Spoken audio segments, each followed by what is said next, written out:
Avui contem amb l'Adolf Díaz, coordinador local de Creu Roja i exrepresentant d'Enforsocial a la Junta Directiva de la taula.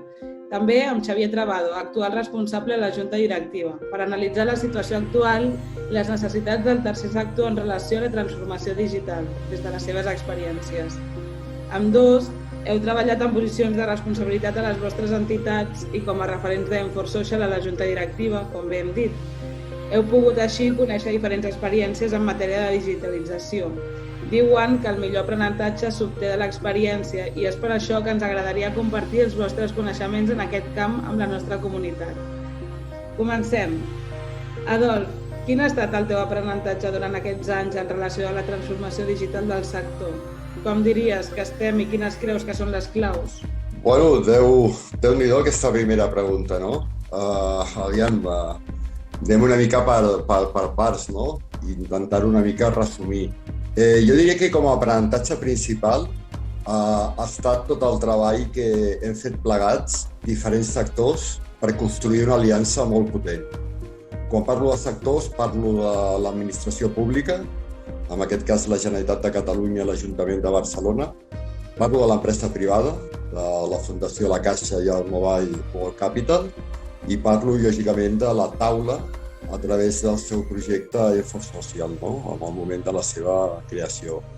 Penso que aquest aprenentatge de construcció del projecte, d'incorporar visions conjuntes per millorar tant l'atenció a les persones a través de la tecnologia com l'enfortiment de les capacitats de les nostres entitats, és un clar exemple molt pràctic del que és l'objectiu de desenvolupament sostenible 17, que al final és el mètode sumar esforços, sumar sectors per conquerir objectius.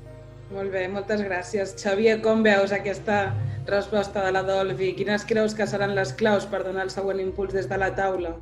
A veure, bé, en primer lloc és un plaer estar aquí amb vosaltres, Irene i Adolf, parlant del tema aquest de digitalització. La veritat és que, a veure, des de la taula continuarem intentant impulsar aquesta transformació en el conjunt del sector. Jo us diria que segurament el que tenim en el sector és també molta heterogeneïtat, és a dir, hi ha moltes entitats que han pogut avançar molt en l'àmbit de la digitalització i n'hi ha d'altres que han pogut fer un recorregut més modest. Per tant, d'això en som plenament conscients, tot el conjunt del sector i la taula en particular, i per tant hem d'ajudar o aconseguir que tots anem fent aquest recorregut.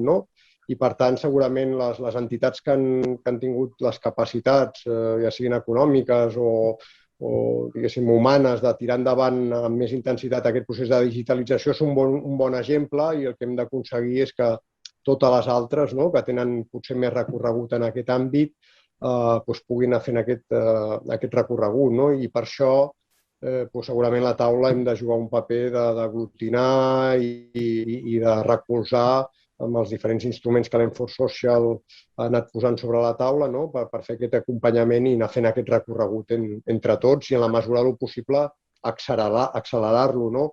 Jo crec que compartiríem tots com a element de diagnòstic el fet de que tenim encara molt recorregut per caminar en aquest àmbit i que si ens comparem amb altres sectors, propers, com per exemple el sector sanitari, porten molts més anys treballant el tema de la digitalització de les dades orientades a la millora de l'atenció, etc. Per tant, sent conscients de la importància del tema i que hem fet un recorregut encara amb un gran potencial de millora, el que hem de fer és continuar-hi treballant amb més intensitat, si podem. Jo un altre aprenentatge que sí que volia deixar palesa avui a aquest diàleg és, per mi, el fonamental, que hem estat capaços entre tots de construir ecosistemes de persones vinculades a la transformació digital amb una visió de 365 graus. I això em refereixo principalment a 3 factors, a 3 equips. El primer, la nostra comissió de seguiment d'Enforsocial, on participen 20 persones vinculades a la innovació a cadascuna de les nostres federacions. I per l'altre, hem sigut capaços també d'estar atents i escoltar les realitats de les nostres federacions en transformació digital, i l'altre ha estat la creació del Consell Assessor, vinculant experts, referents de l'empresa privada, de l'administració pública, del món científic, del món universitari, que també ens permet veritablement accelerar tot aquest procés de treball d'èmfasi social. I el tercer ecosistema, que els tres estan interconnectats, tot això ha estat gràcies a la feina de l'equip tècnic de la taula, el tercer sector, i concretament de l'equip d'èmfasi social. I aquí també us vull agrair tota aquesta feinada que feu. Gràcies. Bé, de fet, una mica de la mà del que comentàveu, sempre s'ha dit des d'Enforce Social que cal que aquesta innovació i que la transformació digital estigui incorporada dins la visió estratègica de les entitats. I aquí us volíem preguntar com creieu que les transforma en global i quin impacte creieu que pot tenir en els propers anys? El primer pas, com bé dius, jo l'entenc com entomar un tema dins de l'alta direcció i col·locat com a visió estratègica, no? Perquè, clar, sense aquest primer pas de l'alta direcció de les nostres federacions, l'impacte que podem tindre és mínim. Aquest pas és el principal i el fonamental. Home, jo crec que les transforma de diferents maneres, no? El ser més digitals, el tercer sector, ens fa tindre un tipus d'entitats molt més horitzontals i això ens permet treballar d'una manera més flexible i adaptant-se a les necessitats que cada dia una mica van apareixent, no? I més en un escenari com el que ara tenim, no? I, bueno, jo diria que principalment aquest impacte afectarà des de la formació que fem als nostres equips, els sistemes de formació tant inicial com el reciclatge. La tecnologia ha d'empoderar i ha de potenciar molt la formació i el reciclatge dels nostres equips, fins, per exemple, afectarà a temes vinculats a la captació de fons econòmics. Vull dir que serà un impacte transversal a totes les nostres federacions. Ja ho està sent, però això serà molt més en un futur. Jo per afegir alguna cosa, completament d'acord amb el que apunta la Dols, per afegir alguna cosa complementària, diria que segurament, en quant a l'estratègia, les entitats s'hauran de plantejar contínuament dues coses. Una, en clau interna, és a dir, com la tecnologia em pot ajudar millor a fer l'objectiu social que persegueixo, quin sigui aquest, en l'àmbit que sigui. La tecnologia em pot ajudar a ser més eficient, a arribar d'una forma més eficient i aconseguir millor el meu objectiu social. I, per altra banda, un tema que segurament després parlarem també és entendre com el col·lectiu al que jo estic atenent, pel fet que tingui unes determinades mancances en l'ús de la tecnologia, també com l'afecta. I, per tant, hauré d'adequar la meva intervenció també al fet digital. El fet digital cada vegada és més rellevant per a la gent, per a la societat, i, per tant, hem de veure la tecnologia des d'aquesta doble vessant. Primer, com la tecnologia ens pot ajudar a treballar millor nosaltres i com la tecnologia està transformant la societat i generant oportunitats o barreres noves a la gent a la que nosaltres atenem per tenir en compte aquestes barreres i ajudar a que la gent pugui realment aprofitar o treure tot el seu potencial de desenvolupament, tenint en compte que pot tenir, diguéssim, limitacions imposades pel nou món digital. Jo crec que la pandèmia de la Covid amb això ens ha accelerat la necessitat de fer aquesta doble reflexió, una en clau interna, que hem hagut de fer meravelles per arribar als nostres col·lectius utilitzant la tecnologia, i alhora hem vist que les mancances o les limitacions d'ús de la tecnologia per a determinats col·lectius eren un inconvenient molt greu perquè aquestes persones fossin adequadament ateses o perquè arribessin a uns recursos. Per tant, en l'estratègia jo crec que haurem de contemplar aquestes dues probablement amb una intensitat significativa en els dos casos. Totalment d'acord. De fet, si parlem de tecnologia, també parlem de Big Data, de ciberseguretat, de realitat virtual i augmentada, d'intel·ligència artificial. I us volíem preguntar quina és la tecnologia que us ha despertat més interès recentment, si ens podeu comentar quina creieu que pot ser més disruptiva des d'un punt de vista social i bé, si voleu comentar algun projecte en concret que considereu, doncs també endavant. Jo diria que totes, no? Les que s'han anomenat. Jo diria que totes les que s'han anomenat, però especialment a mi el tema del blockchain em sembla un instrument i un tipus de procés i de tecnologia molt potent. Principalment perquè farem els camins de manera més ràpida i millorarem segurament els nostres processos i circuits de gestió, no? Ja que moltes coses les durem a terme de manera automàtica. Clar, això inicialment es pot veure com una resistència al canvi o com un perill, però veritablement el que jo penso que aquest temps de gestió, perquè els processos seran molt més automàtics, els hem de poder revertir a les persones, atendre-les d'una manera més individualitzada, més personalitzada i amb més qualitat. Vull dir que això seria veritablement la tecnologia al servei de les persones i en aquests casos al servei dels equips de les nostres entitats, no? Si ho mirem d'una altra manera, com a exemples, hem de començar a veure que alguns ajuntaments, de manera incipient, ja han posat en marxa tot el que és el tema de les monedes virtuals. Això garanteix eliminar intermediaris i també millora la dignitat d'atenció a les persones. Per exemple, parlo del tema aliments. El carregar de bitcoins, targetes o de monedes virtuals, per dir-ho d'alguna manera, a les persones que tenen necessitat per garantir aquest dret bàsic, es dignifica. Eliminem, per exemple, les cues en aquest sentit. I després també es fa una cosa molt interessant, que és que es du a terme la compra de proximitat. També d'alguna manera promovent i prioritzant el que és el comerç de proximitat per les grans plataformes. Vull dir que acaba sent un projecte d'economia circular. I aquí jo crec que el sector ha d'estar molt atent en tot el que són entregues de béns. Jo ara parlo dels aliments, però podrien ser unes altres, perquè tot i que s'incipient aquest projecte, segurament es anirà transformant molt ràpidament i anirà convivint en sistemes més tradicionals, que és l'entrega d'aliments directament, que és el que majoritàriament es fa ara, o el tema, per exemple, de targetes moneders.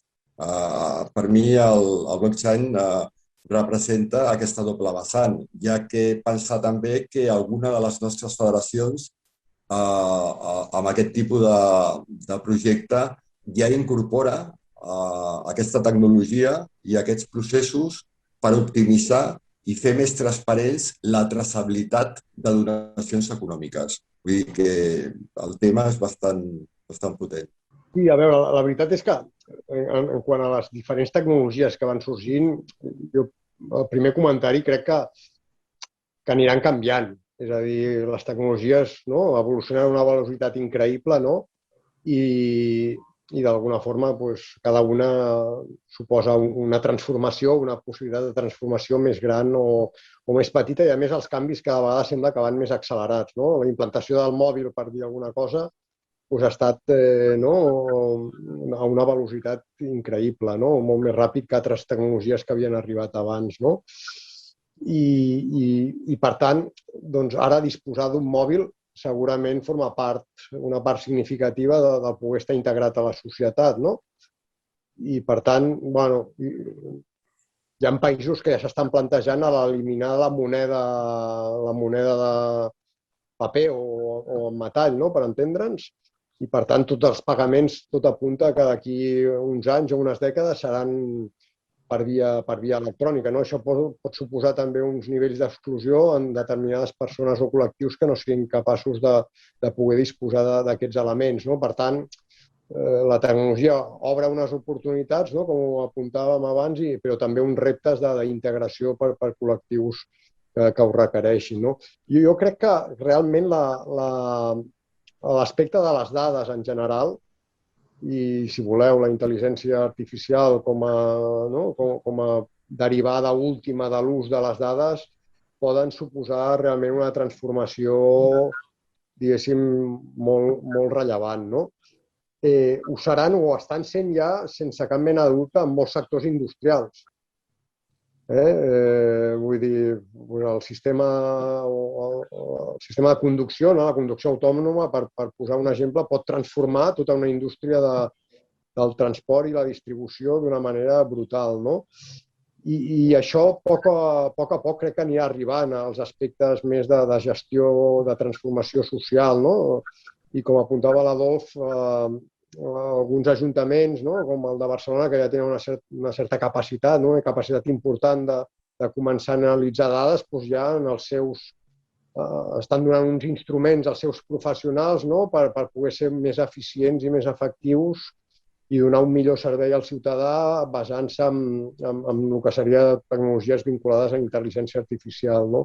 Nosaltres segurament com a sector encara ens falta molt recorregut per arribar aquí, perquè per aplicar intel·ligència artificial necessites dades. I per tant nosaltres encara estem amb el recorregut d'implantar sistemes d'informació tradicionals, ERPs i sistemes d'informació de bases de dades, per poder disposar d'aquestes dades i a partir d'aquestes dades després poder aplicar sistemes més sofisticats d'anàlisi de les dades. Per tant, el fet és que la tecnologia anirà canviant, segurament la intel·ligència artificial serà una disrupció molt significativa i l'hem d'utilitzar pel bé comú. I amb això jo crec que les administracions són les que tindran una responsabilitat més elevada, perquè són, en definitiva, qui tenen molta informació del ciutadà. I les mancances que hi ha hagut, per exemple, en la distribució de les ajudes públiques derivades de tota aquesta crisi de la Covid i la dificultat perquè la gent accedeixi a aquestes ajudes, la veritat és que és una mancança derivada de que encara com a societat no estem preparats a utilitzar les dades adequadament. Sempre quan parlo de dades sempre dic l'exemple de que les entitats bancàries són capaces de posar en marxa un producte en un dia. I nosaltres, com a gestió de lo públic, i en aquest cas les administracions públiques, estan tenint moltes dificultats per fer arribar aquestes ajudes als ciutadans que ho necessiten. I, per tant, això vol dir que encara hem de fer molt recorregut en l'àmbit de la gestió de lo públic i jo crec que aquí les administracions públiques han de jugar un paper determinant en aquesta evolució. Exacte, sí. De fet, abans comentàveu que el tercer sector ha demostrat una capacitat de reacció molt gran amb la crisi de la pandèmia i és per això que, com bé comentava ara el Xavier, volíem parlar de què creieu que hem de fer millor en l'àmbit de la digitalització en aquest nou futur postpandèmia. Bueno, això també és una pregunta molt interessant, molt potent, Aviam, les entitats del tercer sector s'han tingut, com comentàvem abans, com tota la societat i tots els sectors s'han tingut que reinventar moltes coses, especialment des de fa un any arrel de la crisi de la Covid, 2019, i hem tingut que adaptar millor o pitjor els nostres entorns de treball, tant de caire relacional com tecnològic, a aquest nou escenari. Això no ha estat fàcil. El nostre sector és un sector on les persones estan al centre i aquest canvi i aquesta transició ha estat gràcies a les persones, a les federacions, però també a la tecnologia i a la innovació organitzativa que han dut a terme les nostres entitats per adaptar-se i fer front a aquesta nova realitat pandèmica. Podríem dir que en termes de gestió, les entitats del tercer sector durant aquest any hem estat molt més productives. Per què? Perquè veritablement i principalment i majoritàriament amb els mateixos equips de persones tècniques, voluntàries, en època prepandèmia, en molts casos hem doblat i hem triplicat els nostres projectes i les persones que hem atès. Clar, això sembla una mica un miracle, Però ho hem fet. I ho hem fet gràcies a la capacitat professional i humana dels nostres equips, però, lògicament, la transformació digital aquí ha jugat un paper importantíssim per relacionar-se d'altres maneres i poder fer mans i mànigues i arribar a tothom. que es demanava ajut. Sí, la veritat és que la crisi, no, de la pandèmia ha suposat un repte brutal, no? Perquè de cop, com aquell que diu, d'un dia per l'altre vam tenir mesos per preparar-nos, perquè sabíem que venia de Xina, però tot vam fer tard. Aleshores, d'un dia per l'altre hem fet coses increïbles. El sector social i el conjunt de la societat, no? Hem fet coses que mai creiem que podríem fer en aquesta velocitat, no? I la veritat és que tothom i el tercer sector també hem tingut una capacitat d'adaptació molt notable, no? I ens hem digitalitzat, entre cometes, i hem establert fluxos de relació amb les persones a les que atenem digitals d'una manera increïble, una velocitat increïble, no? I per tant, jo crec que això ens ho hem de veure com una cosa molt positiva, no? Crec que hem d'estar satisfets de l'esforç que s'ha fet i dels resultats que hem obtingut, però alhora també crec que ha aflorat, no, aquest endarreriment o aquestes mancances en relació a l'ús de la tecnologia que tenim com a sector, no? Vull dir, jo crec que també ho ha fet palès, no? Hem reaccionat molt bé, però hem vist que estem lluny de poder utilitzar tots aquests instruments d'una forma adequada, no? Per tant, jo crec que l'aprenentatge és doble. L'aprenentatge és que quan ens hi posem podem avançar molt, no? I que, per tant, hem de continuar treballant amb molta intensitat per anar introduint l'ús de la tecnologia en la innovació dels nostres processos, no? Jo crec que aquest és una mica l'aprenentatge que jo suggeriria derivat de tot aquest procés de pandèmia, no? Sí, de fet, durant la crisi de la Covid-19, les eines digitals han permès reduir l'aturada de l'activitat i, de fet, el canvi que la revolució digital està suposant per la societat i l'economia és de gran magnitud. Cal que es consolidin també aquests avenços, no? Ara la Comissió Europea ha posat de manifest que la transformació digital és un dels pilars per a aquesta recuperació.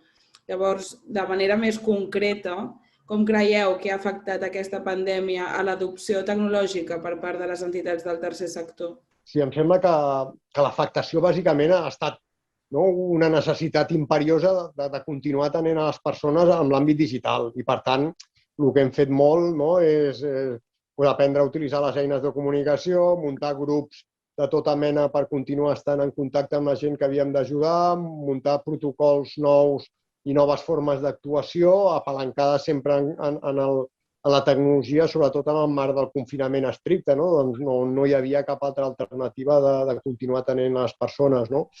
I, per tant, ha sigut com un aprenentatge superaccelerat de continuar fent aquesta atenció i d'intentar identificar l'impacte en les persones a les que atenem, no? Que estava suposant la pandèmia, no?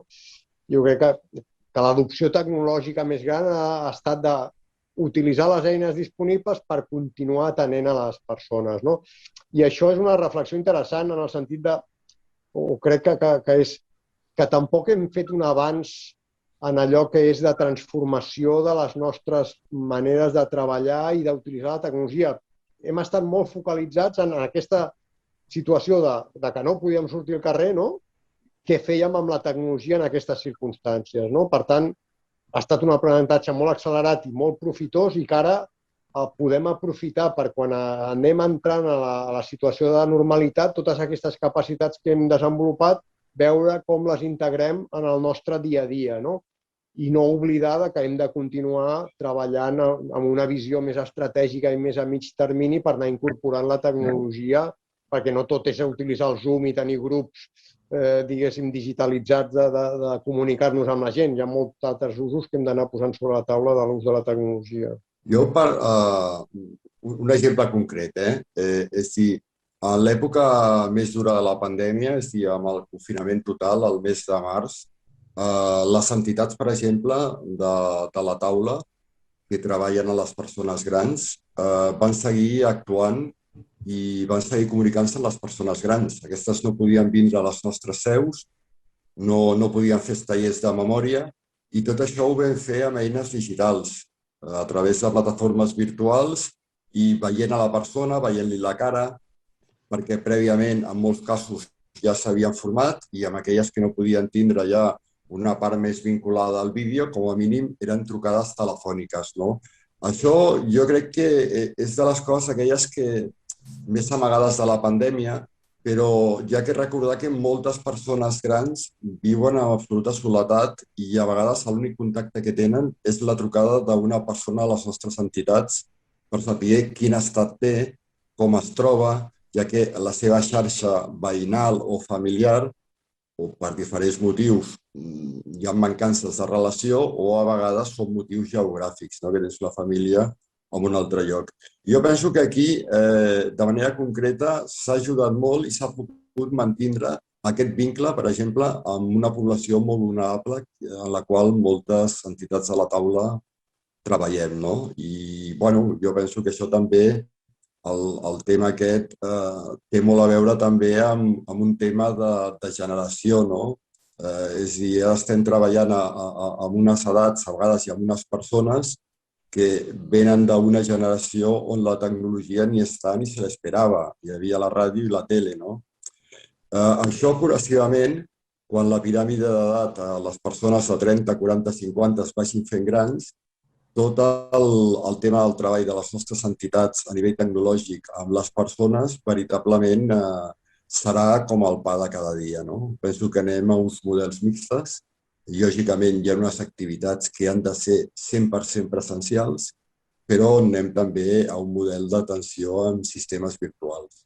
Ara encara ho tenim menys apamat, perquè estem atenent potser unes generacions que en aquest sentit no han estat formades, però a mesura que aquestes generacions o les properes vagin entrant amb edats de 60, 70, 80 anys, tot això ho tindrem per la mà. I un altre efecte molt clar, jo penso, de la tecnologia aquesta en clau interna ha estat la capacitat del sector també d'adoptar sistemes mixtes de treball. Vull dir, penso que majoritàriament les entitats hem incorporat el teletreball amb major o menor mida, amb aquells llocs de treball que el podíem gaudir o el podíem fer, amb altres no. Hi ha entitats com la que jo represento que majoritàriament hem d'estar al peu del canyó, però sí que hi ha, per exemple, totes les entitats, algun tipus de llocs de treball més vinculat, per exemple, a aspectes de gestió tècnica, administratius, de documentació, que hem pogut anar incorporant el teletreball i aquí no ha passat res. Vull dir que això penso que també ha estat un avenç en la qualitat de vida dels nostres treballadors i treballadores i en la conciliació de la vida personal i laboral.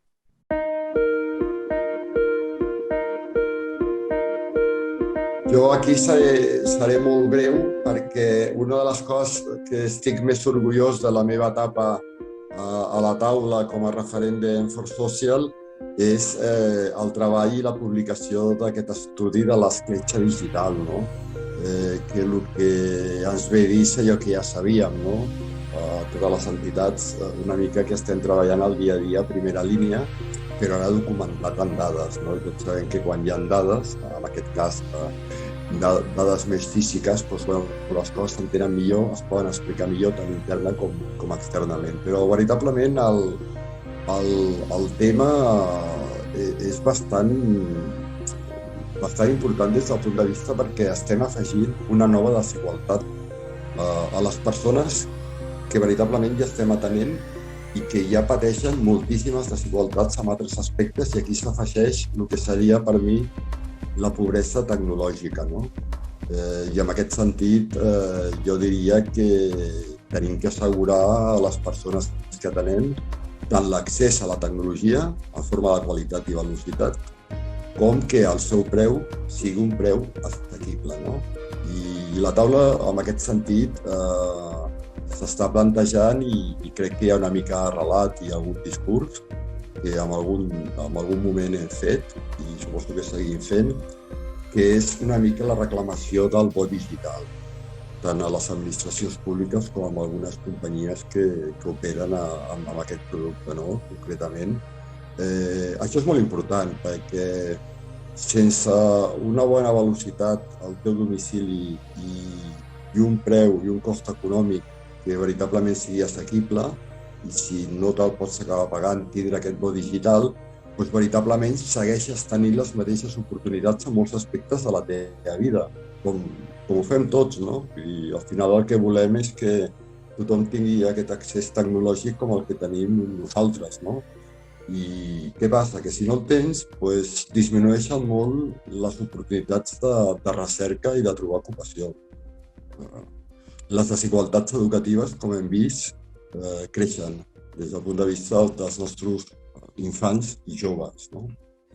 I després també, per què no, amb aspectes absolutament relacionals, no? Com deia abans, a les persones grans. Vull dir, al final la tecnologia té una part molt relacional entre els nostres joves. Vull dir, si tu veritablement no estàs a segons quins fòrums o no estàs a segons quins grups, doncs veritablement ja no estàs dins d'aquell grup, no? I això també passa molt amb les persones grans, no? Llavors, penso que és un dels grans reptes de present i de futur de la infraestructura. Creixen les desigualtats, no? I que apareixen desigualtats si no garantim l'accés òptim a internet a tots els col·lectius. I volíem preguntar-te com podem treballar per garantir que tothom tingui accés a aquesta xarxa per tal d'evitar o treballar per eliminar aquesta pobresa digital. Bueno, jo penso que la taula és meridianament molt clara, no? Amb aquest tema i amb aquesta mancança de l'accés tecnològic. La taula això ho entén ara mateix com un dret fonamental. I el treball que hem de fer és el que ja hem fet durant 15 anys i el que hem fet durant 10 anys i estem fent actualment i agafar el model i fer el mateix treball que estem fent en la pobresa energètica, per exemple, o amb la pobresa residencial. Jo diria que són 3 potes fonamentals on la taula, tant davant de les administracions, aliats amb altres plataformes i entitats i amb el suport i el propòsit de les empreses privades de cada sector, hem de poder garantir que aquestes 3 potes o aquests 3 drets, és a dir, tindre aigua potable a casa teva, tindre electricitat, tindre una vivenda i tindre una certa connexió de qualitat al teu domicili siguin universals. Sí, Xavi, quin creus que és el rol de les entitats, les administracions i l'empresa privada enfront a aquest repte de solucionar la bretxa digital i garantir l'accés a internet com un dret fonamental? Sí, a veure, és una triple pregunta, no?, aquesta que em proposa Irene. A veure, jo crec que les entitats ho apuntava bé a l'Adolf. Vull dir, estem fent ja una lluita per defensar els drets, no? Estem posant sobre la taula aquest concepte de pobresa digital o tecnològica, diguem-li com vulguem, no? I, per tant, això continuarà sent un aspecte important de la nostra activitat, no? I hem d'aconseguir que s'aconsegueixi aquest dret, no? Per altra banda, les administracions jo crec que tenen com un rol fonamental. Això està clar, no? D'una banda, tant les administracions com l'empresa privada els hem d'exigir i demanar que tots els serveis, que cada vegada seran més en l'àmbit digital, siguin plenament accessibles a tot tipus de col·lectius en funció de les seves necessitats i capacitats. Per tant, l'accessibilitat és un element determinant i l'hem d'exigir amb més intensitat a administracions i empresa privada. I després, l'Adolf feia referència a la pobresa energètica com a exemple també de la lluita que hem de recórrer en l'àmbit digital per treballar contra aquesta pobresa digital. I la pobresa digital jo diria que té un aspecte encara més complex, perquè, diguéssim, així com l'energia, en el moment que tens accés per dir alguna cosa, ja et pots escalfar, entre cometes, el fet que tinguis connexió a internet no garanteix que tinguis igualtat d'oportunitats a utilitzar aquella tecnologia pel teu desenvolupament i pel teu creixement, I comencen a haver-hi estudis molt clars, com per exemple en pandèmia, tot i que hi havia famílies que tenien accés a internet, a l'ús que han fet determinats col·lectius o famílies d'un nivell socioeconòmic determinat, segurament no han aprofitat aquestes tecnologies als seus fills per tenir un grau d'aprenentatge que una altra llar que estava amb unes capacitats diferents, amb uns espais físics diferents, per utilitzar aquesta tecnologia adequadament. Per tant, no és només un tema d'accés, en aquest cas, o de disponibilitat de tenir xarxa, sinó de com utilitzo aquest multiplicador, que són les eines digitals, per transformar-me.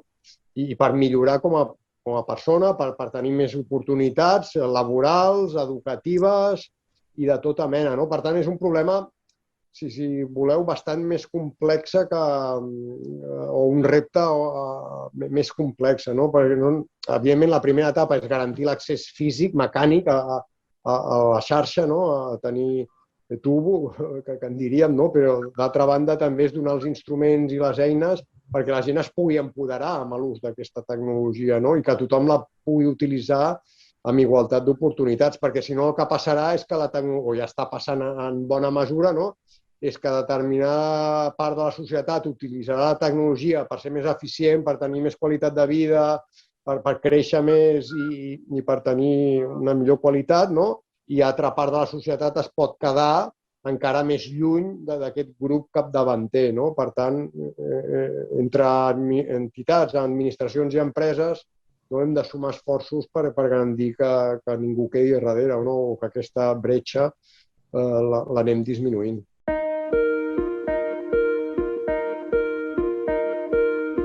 El darrer any es va iniciar un projecte pilot d'interoperabilitat de dades amb l'Ajuntament de Barcelona. La interoperabilitat suposa un repte enorme per les administracions públiques.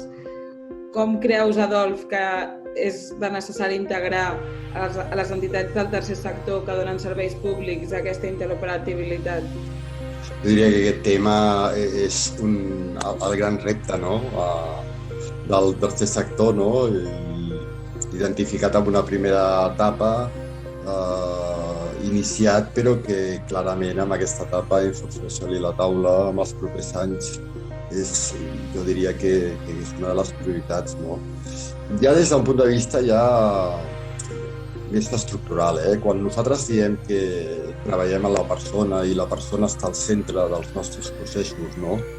Al centre de la nostra acció, si estem dient això, coincidirem que cal tenir aleshores una visió integral d'aquesta persona, si la tenim al centre.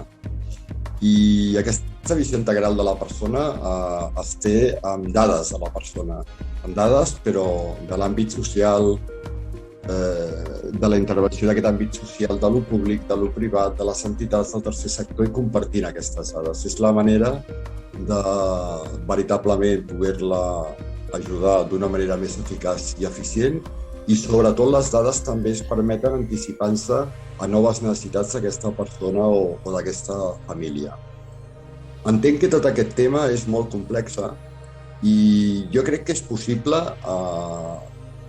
fer compartir dades entre diferents agents de diferents orígens que actuem sobre una persona i una família, si veritablement la volem al centre, i ara està garantit, lògicament, els temes vinculats a la ciberseguretat i a la protecció de dades. Però vaja, que per mi són dues parts de la mateixa manera i el que calen són voluntats per dur-ho a terme, no? I en aquest sentit jo penso que el projecte pilot de l'Ajuntament de Barcelona i la taula és pioner amb el conjunt de Catalunya i jo diria que amb el conjunt de l'Estat i cal actuar en clau de sector i cal veure també que a vegades, escolta, l'empresa privada té totes les nostres dades i s'alimenten d'elles i intensifiquen els seus projectes i els seus criteris de mercat. I no passa res. I en el moment que obres una compta a Amazon o fas un viatge per eDreams i agafes un hotel, ja tenen les teves dades, no? I amb aquestes dades juguen i et vinculen productes. Sembla que si això ho pot fer l'empresa privada, per què no, des del punt de vista de les institucions públiques, que tenim un munt de dades de les persones que atenem, ens faci com una mica de recança i de mandra. Hem de canviar aquesta cultura i hem de fer un pas endavant decidit. Però no perquè ho digui jo, sinó pel bé de les persones que atenem, perquè estaran molt més dignificades, molt millor ateses i d'una manera integral més felices. Aquest seria el tema. Sí, de fet, Xavier, tu que estàs participant en el projecte, quin horitzó visibilitzes com a necessari a curt termini en matèria de compartir aquestes dades? Sí, a veure, en primer lloc, agrair, avui que tenim l'oportunitat de xerrar sobre això, a l'Ajuntament i a totes les entitats que esteu participant en el projecte d'interoperabilitat, perquè, com bé apuntava la Dols, no, és el camí que hem de recórrer, no? I, per tant, que estem ja a punt de pilotar experiències concretes, de compartir dades entre diferents entitats, que és el moment en el que ens trobem ara, la veritat és que és una satisfacció, no? I, per tant, és un primer pas important i som optimistes en el desenvolupament del projecte. Però jo, si voleu anar una mica més enllà, l'altre dia llegia una memòria del Departament de Salut, del CatSalut, que era un document sobre la digitalització del sistema de salut, no? I a l'inici de tot, no, com en el resum executiu, hi havia un paràgraf que feia una descripció com molt d'un cas, no? I començava a descriure, doncs hi ha una persona que ha tingut un incident al carrer, la truca algú al mòbil al 012. El 012 transmet la informació a l'ambulància. Arriba l'ambulància que ja li fa una anàlisi de sang que automàticament aquesta anàlisi arriba a urgències per quan a l'hospital rep la persona i està preparada. O sigui, era espectacular. Espectacular, però el sistema de salut està molt a prop d'això. Clar, a mi m'agradaria que d'aquí uns anys poguéssim fer una descripció similar, diguéssim, evidentment l'àmbit d'actuació social no és a l'àmbit sanitari, això ho sabem, és molt més complex. El treball amb persones i amb realitats socials és molt més complex que les problemàtiques biològiques d'una malaltia, però podríem arribar a somiar i a descriure una situació com aquesta aplicada al món de la intervenció social i de la cohesió social. Per tant, hem d'anar caminant cap a aquest somni. Si intercanviem dades, la gent no haurà d'estar explicant de manera humiliant la seva vida a cada treballador social el que coneix, que jo crec que ja posen l'automatisme de tornar a explicar la meva experiència vital amb les meves intimitats, el dolor que puc sentir i la dificultat que té passar per ocasions d'aquestes. I contínuament ja estem demanant a la gent que passi una i altra vegada per aquest tipus de situacions quan ens ho podríem estalviar perfectament si fóssim capaços de compartir dades entre administració i conjunt del sector. Per tant, el somni, d'alguna forma, jo crec que Salut l'està marcant molt clar, el que hem de fer amb totes les dificultats i limitacions, apropar-nos i fer la nostra descripció de quin seria l'ideal d'ús de dades per millorar l'atenció d'infants, gent gran i gent amb risc d'exclusió, que és els reptes que tenim com a societat. Sí, exacte. Igual que comentaves que d'aquests beneficis que es proporcionaven al sistema sanitari sabem també que les TIC poden ajudar a complir els ODS, com per exemple posar fi a la pobresa a través de l'economia digital, garantir una educació inclusiva, aconseguir la igualtat de gènere, també altres com la gestió intel·ligent de l'aigua o l'accés a una energia més assequible. Llavors, plantegem les TIC com un element essencial pels ODS. Creus, Xavier, que és la transformació digital la palanca dels ODS 2030? A veure, sense cap mena de dubte, la tecnologia pot jugar o hi ha de jugar un paper determinant en aproximar-nos o en aconseguir els objectius, però també hi ha el risc que suposi un endarreriment en quant a complir els objectius. No sé, per dir alguna cosa, l'economia digital. L'economia digital ens pot portar a una uberització i a fer més fràgil els llocs de treball i de més risc d'exclusió social, o ens pot portar tot el contrari. Podem trobar models més cooperatius de treballar, on potser, per posar-te un exemple, podem fer que els pagesos distribueixin el seu producte directament al ciutadà, generant una economia molt més propera, molt més pròxima, més ecològica, etc. Per tant, la tecnologia pot jugar en un sentit o en un altre. El que hem de fer com a societat és que la tecnologia ens ajudi a aproximar-nos a aconseguir aquests reptes dels ODS. El risc és que el mercat entès com a iniciativa privada, està utilitzant ara per ara, i els ODS estan intentant fer un esforç amb això, però típicament ha utilitzat la tecnologia per tenir més beneficis. i ho fan d'una forma molt intensa, no? I no cal parlar ni de Facebook ni de totes les plataformes, no, digitals que estan acumulant beneficis amb pocs accionistes i, no, que estan ubicats a Estats Units, etc. No? Per tant, aquest és un procés que el mercat està produint. No? El que hem de veure és com utilitzem la tecnologia pel bé comú. No? I en aquest sentit està clar que les administracions públiques i Europa en particular tindrà un rol determinant a assegurar, com ja l'ha tingut en la regulació dels drets de les dades, no? En tota la legislació de protecció de dades, ha d'anar garantint també que podrem fer un ús adequat de la implantació dels sistemes d'intel·ligència artificial i, en definitiva, com a societat haurem de fer que la tecnologia, que és bona o dolenta, en funció de com l'utilitzem, no? És un instrument, no? Igual que quan es va inventar la màquina de vapor, es podia utilitzar per bé o per malament. No? Per tant, el que ens hem de plantejar com a societat és intentar utilitzar-la pel bé comú. Si més no, aquesta és la visió que en tenim a la taula. No? Sí, bueno, jo coincideixo molt amb les intervencions que heu fet, tant la introductòria com la del Xavi. No? Jo penso que la sortida d'aquesta pandèmia passa sí o sí pel compliment de l'Agenda 2030, que al final són les fites concretes i objectives dels 17 objectius de desenvolupament sostenible. No? No hi ha més. Passa sí o sí per aquí, perquè al final aquests objectius són els que afecten d'una manera o una altra a les persones que vivim en aquest planeta. No? La tecnologia, per aquesta sortida, no? A la crisi i al compliment de l'Agenda 2030, ha de ser una eina, no una finalitat, i serà una eina molt potent. Però no és l'única eina. Tenen que haver-hi d'altres, tenen que haver apostes concretes. La primera aposta concreta seria que des dels màxims òrgans de govern del planeta, d'un país, d'un territori en concret, passessin a treballar el tema dels ODS, com s'està fent ara d'una manera coordinada, deixar-ho una mica enrere i passar a treballar fermament amb equip. Fins que no fem això, actualment aquest tema està en estat que ens coordinem i ens passem alguna informació, cal fer un pas a nivell d'equip perquè la productivitat i els resultats els accelerarem molt. No? Després, a part de la tecnologia i d'un bon treball amb equip, cal dur a terme inversions. Vull dir, hi ha que invertir en aquests temes i d'una manera concreta i d'una manera determinada i d'una manera clara i concisa els pressupostos econòmics, siguin els que siguin, de la magnitud o de l'àmbit que siguin.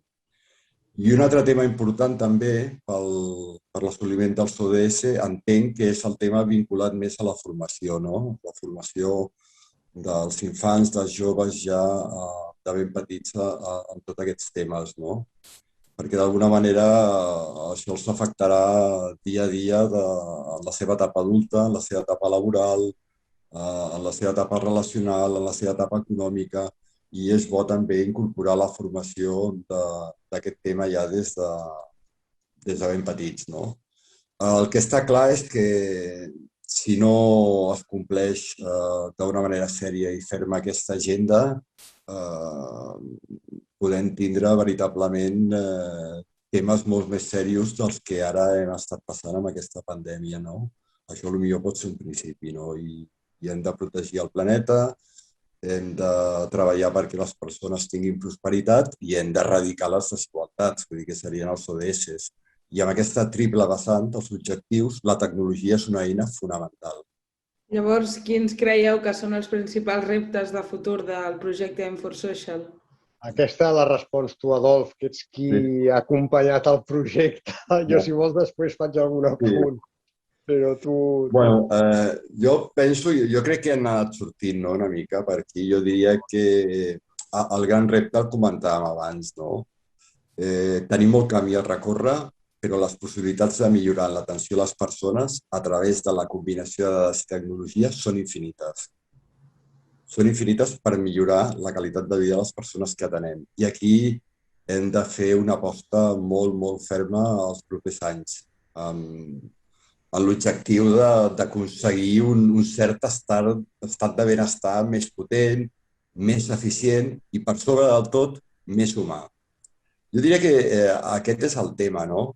I després hi ha temes en paral·lel que sortia en algun moment vinculat a quines tecnologies poden ser o no més disruptives. Jo penso que són totes, cadascuna a la seva manera, i com abans també comentava el Javi, i noves que ens sortiran. Però sí que a la taula les entitats socials hem de preveure com ens afectaran els sistemes de presa de decisions automàtiques al tercer sector. Tot aquest sistema acabarà afectant a les nostres organitzacions, en com pensem, en com ens reorganitzem internament. I hem de començar a donar voltes. I dins d'aquest sistema de presa de decisions caldrà identificar biaixos i discriminacions en algoritmes, perquè d'alguna manera no ens faci anar qui sigui cap al camí que vol i tots cap al mateix camí. Això caldrà d'alguna manera analitzar-ho. Cal aprofundir també en tot el tema, per exemple, que a mi m'interessa molt, ho trobo molt potent i que probablement està també en una fase incipient, però que farà un salt importantíssim. Cal començar a pensar i a redefinir com la intel·ligència artificial, però concretament els robots, poden afectar i com poden ajudar les nostres entitats, a on poden ajudar i on no poden ajudar. I això també implicarà certa transició en funcions i descripció de llocs de treball i en l'àmbit laboral, i caldrà fer aquesta transició d'una manera harmònica. Però clar, la podrem fer si ens anticipem i ho comencem a veure ara, no? Si no, després tenen que actuar com a emergència, podria ser un drama. I aquests robots, què poden aportar a l'assistència a les persones que atenem, quina és la seva ètica i quins són els valors dels seus creadors. Vull dir que hi ha moltes coses, tant de present, a mig i llarg termini, on la taula té molta teca a fer.